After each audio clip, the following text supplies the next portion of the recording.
Okay, quick video here. My Swiffer Wetjet is out of fluid, so I'm going to show you how to make your own and put it back in the container.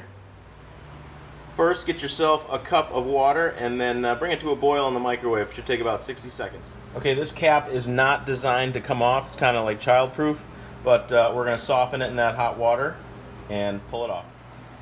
Once you've got your hot water, simply set this guy in there and wait about 60 seconds.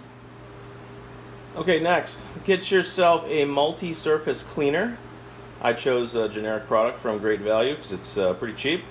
And follow the instructions and make as much as you want. And I put mine in an old water bottle and just called it my Swiffer solution. After 60 seconds, that cap comes right off. Okay, if need be, get yourself a funnel, but you can fill up that container with your new solution.